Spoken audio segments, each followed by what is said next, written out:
Dragons and the Panthers are on the field and ready to go.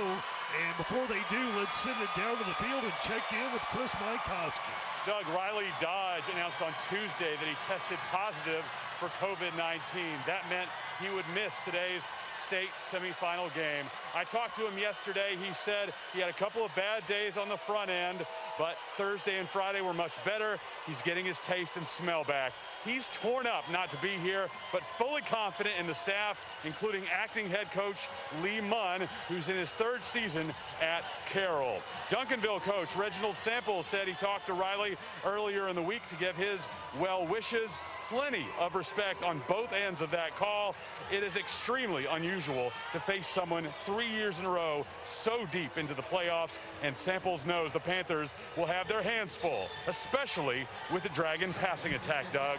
And before we have the kickoff between Geyer and Prosper, let's send it down to the field and check in with the third man on our crew, Chris Mycoskie. Doug, thank you. And one reason we're so amped up to bring you this matchup today is because of how it went down when these teams faced each other in the regular season. It was October 30th at Children's Health Stadium in Prosper. Eli Stowers lined up 1 yard out and powered his way into the end zone for a 1 yard touchdown to tie it at 23. Mike Mayfield added the PAT, and Geyer won 24-23. Geyer coach Rodney Webb and Prosper's Brandon Schmidt had similar sentiments about the rematch.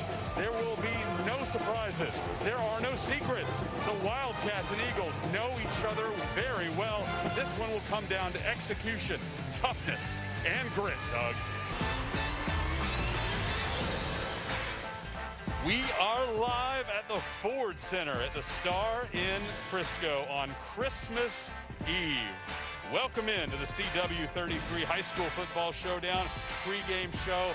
Aledo and Frisco going at it for the right to play in a regional final. Chris Mycoskie on the field, and yes, of course, we're playing on Christmas Eve, so we broke out the ugly sweaters. You'll see LaDarren and Doug in theirs later as well. We are excited to be here. It is obviously a very rare circumstance to be playing high school football in Texas this late. But the big schools in 5A and 6A both had their seasons pushed back by over a month due to COVID issues. So we play the regional semifinal round right before Christmas. Normally, everybody would already be done with their state championships. We've got a whale of a game here for you as well between Frisco and Aledo. Let's take a look at the particulars. Bring in LaDarren McClain to talk about this matchup between the Aledo Bearcats and the Frisco Raccoons. And let's start with Aledo LD.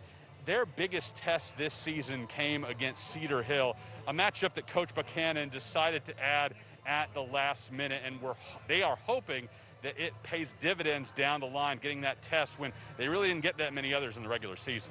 And before the kick, let's send it down to the third member of our team today, our sideline reporter, Chris Mycoskie. All right, Doug, and I'd like to welcome in those of you joining us from East Texas on KTPN, The Z, and KETK.com. Great to have you part of our presentation of Texas high school football. Let's look at the two head coaches, starting with Denton Ryan and Dave Hennigan, who has led the Ryan Raiders to 6 straight undefeated regular seasons and playoff success, including 3 trips to the state semifinals and 1 to the championship round. His son Seth is the Ryan QB and a true extension of the head coach on the field. John King's son Haynes played QB for him at Longview and is now in his freshman season at Texas A&M. Coach King has led the Lobos since 2004, winning 188 games, 14 district titles, and a state championship in 2018. The national anthem performed by the Prosper High School Marching Band. We invite you to check out the Morning Musers every weekday on Sports Radio 96.7 and 1310 The Ticket from 5:30 to 10 a.m., including Fridays at 6:55 for their high school, college, and NFL picks. This morning, Jubb, Junior, and Gordo's Italian Lira coin all went with Prosper. Now let's take a look at the two head coaches, starting with Joe McBride for McKinney Boyd having already clinched a playoff spot last night. Does not change a thing for his team. Anytime his players put the Boyd jersey on, they want to represent the program well. Plus, he wants the Broncos to go into the postseason with confidence and momentum. For Brandon Schmidt, his Prosper team's playoff essentially begins tonight. A must-win for Prosper to get into the UIL postseason. He started the week at the Eagles team meeting on Monday by talking about what this game means to Prosper's season and the football careers of these student athletes, Doug. This is the Clay Cooley Auto Group halftime report on the CW33 High School Football Showdown. Frisco leads Lovejoy 14-3 at FISD Memorial Stadium. Well, after this week, we'll still have 2 weeks remaining in the big school 5A and 6A regular season. But as far as 4A and below, they are now in the area round of the state playoffs. Let's take a look at the scoreboard, starting with Thursday night, where 4A D1 top-ranked Argyle advances with a 56-27 win over Stephenville. The Southwest Kia halftime report rolls on CW33 with Prosper and Denton Geyer tied at 3. Had a short visit with head coach Rodney Webb of the Wildcats, and just as he expected, this is going to be a grinded out 4-quarter ball game, but he was lamenting all of the missed opportunities for Geyer and the way they've shot themselves in the foot with turnovers and penalties. He just wants to see his team put together a nice, steady, mistake-free drive coming out of the locker room. For the highlights of the first half, let's go back upstairs to LaDarren and Doug. Thank you, Doug, and joined by acting head coach Lee Munn. And Coach, I know one of our most prominent viewers today was Riley Dodge. This will be your first chance to talk to him after the victory. What do you have to say to Coach back home? Oh, you know, I mean, I kind of talked to you before the game. He did a great job of being the voice all week. The Southwest Kia halftime report on CW33, where Aledo leads Frisco 28-14. Talked briefly with Tim Buchanan, head coach of Aledo, and he's still not happy with the way his defense has adjusted to the wing tee when the Raccoons decide to run it. Obviously, they're not doing it full time. As far as offense goes, his biggest kudos went to the offensive line, as Maddox Epperson went down early in this game as simply next man up. They adjusted incredibly well and still allowed the ground game to work very effectively for the Bearcats. For your halftime stats and highlights, send it upstairs to Doug and LaDarren. All right, thank you, Doug. And here with Coach Schmidt and a special guest of his as well. But, Coach, we were just talking about Jackson Berry leading the drive of the game. So let's start with him, that tremendous grit that he shows all the time. Even if he's not having his A game, clearly he always wants to will his team to victory. He's a special kind of competitor. The Aledo Marching Band making its first on-field performance of the season. As you'll see throughout the year, it's just the home band's performing at halftime, the visiting band staying at home. Good to see these students out on the field doing their work. 20-16, the Aledo football team leading Lone Star at the break. Had a chance to catch up with Tim Buchanan before his team headed into the locker room, talking about his defense and, of course, the production for Frisco Lone Star so far. The defense is not at fault, been giving very short distances to travel after several turnovers committed by the Aledo offense.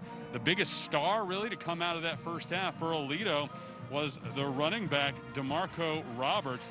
Got some little creases and broke right through them. He is very quick and can make that Lone Star defense pay. Certainly we'll see some of Mr. Roberts' work here on our first half highlights. For those, we head back upstairs to LD and Doug. Arlington High messing up the playoff picture even more. It is muddled down there. The Colts win 31-21. Dr. Phil Mycoskie's alma mater beating mine. Battle between your dad's alma mater and yours, Chris, and I know that your father right now is facing an end-of-life situation. We just want to let you know that everybody here on the crew, JWP, all of us are thinking about you and your family right now and wishing you all the best in this time. Guys, I appreciate it. And, you know, my dad really instilled the love of high school football in me from a very early age. He was the team doctor for Martin when I was in elementary school, and we would go to the Warriors games every Friday night.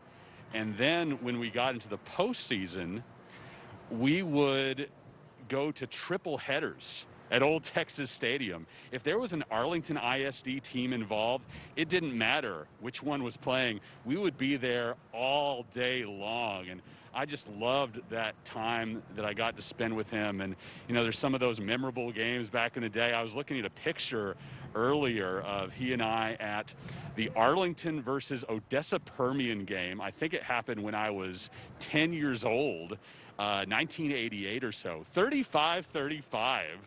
A game that Permian won on first downs. The young people don't understand how we decided playoff games back then. It was ridiculous having to wait to see the statisticians add that up to see who advanced. But, you know, as I got closer to high school and my brothers were big football players, he thankfully got to move over to be team doctor at Lamar, and my brothers were offensive linemen there. I was always just the reporter. I had very little interest in actually playing football, but I still loved the sport, and was sports editor of the student newspaper and all that. But I wanted to be there on the sidelines with him at those games regardless. I never sat in the stands with my friends. I was on the sidelines with my dad, just like I had been since I was really, really small. And yeah, guys, so many people watching tonight, I imagine their love of Texas high school football came from watching those games as a kid with their dad. And that's why I wanted to be here tonight. He's hours away from his battle with cancer ending. I've been at his bedside pretty much all week long, but I stepped away, wanted to be here at where I think he would have wanted me to be, covering a Texas high school football game.